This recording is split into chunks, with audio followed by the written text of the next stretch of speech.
My topic was over racism and overall, like, how that's been implemented into our society since, like, the 1900s and the 1800s and how that's overall wrong.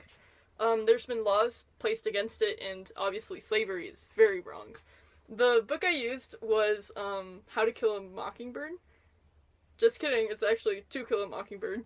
I thought it was really, like, important and a very important piece of literature because it actually influenced, like, some civil, like, disobedience protests against slavery and overall things that people thought were unjust. And overall slavery and overruling somebody in the court just because they are not the same color as you is very wrong. So I thought I definitely, like, needed to go for this law, and that was my topic. My topic was topics of freedom. Freedom of religion, press, speech, etc. So whenever you think, oh, freedom laws, they apply mostly in dystopian societies. In dystopian societies, dystopian literature.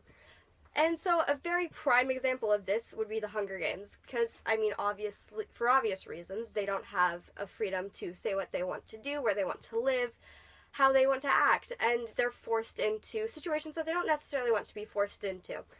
And now, while the author Suzanne Collins may not have exactly meant, I want people who read this book to take action to imply more freedoms in their life, some people have taken it that way. For example, there's been uprisings in Thailand, specifically Bangkok, where people have said, hey, look, this is something that, you know, a character's done this, she's inspired such an impact, maybe why can't we do that and get our own freedoms? And so for that reason, it has impacted some aspects of society. Maybe not our society of the United States, but it's affected people in other places.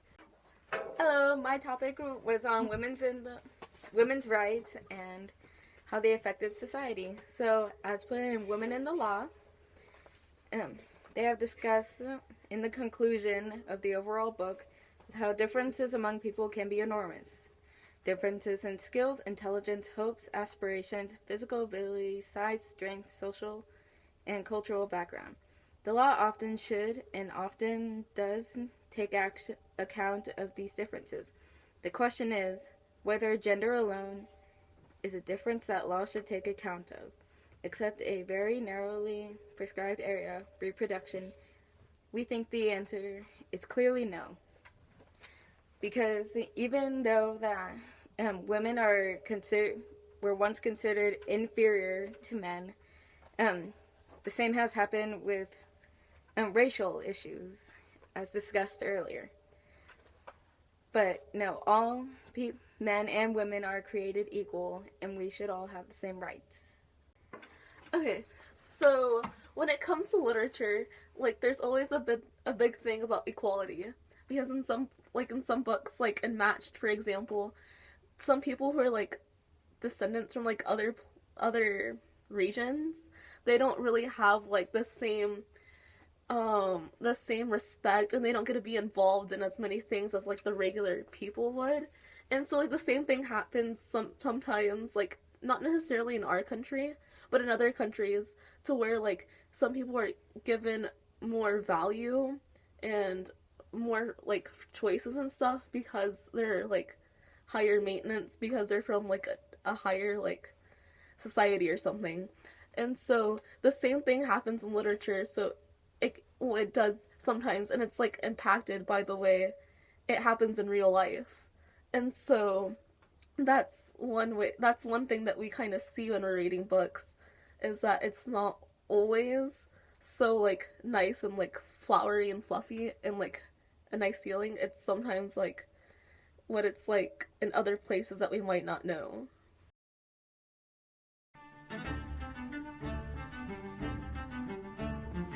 How has literature affected our society in the past, present, and possibly future? I guess it's affected our society because however the authors think of politics, then they usually pass that on to the readers and so forth. So how do you see literature affecting our society? Can you think of any specific examples that you can give us? Well, I mean, there's not like any, oh gosh, I have to think about this. I can't. Okay. Do you think literature has an impact on the way people react to and interpret laws? I do, in a sense that literature, first of all, literature has a much bigger impact on society in the past, because that's usually how they read, or that's how they would get information. So I think we're getting away from literature and interpreting laws, and we're getting more towards media. And media and the culture and modern culture and instant information has kind of reduced the literature aspect of laws. And so people are getting it mainly from the news and media. So that aspect's going away. How has literature about women's rights impacted society?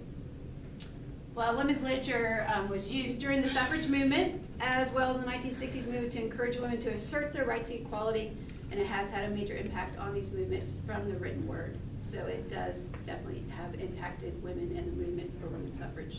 So yes. How has voting limitations affected literature? When the age to vote was 21 and when women were denied that right to vote, literature was used to demonstrate to society that laws and amendments were necessary to correct the denial of voting rights. So over time, the written word was used to encourage people to react and to fight for their rights, which they did. Has literature on racial discrimination brought more awareness and controversy on the subject? Definitely.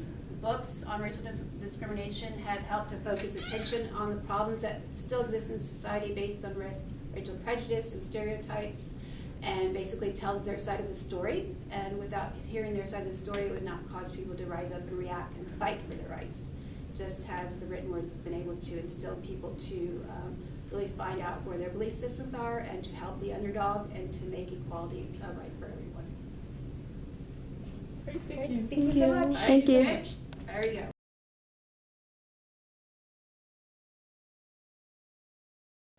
We emailed this lawyer about our topic, and he answered our overall question, like our topic, but he didn't answer our specific questions.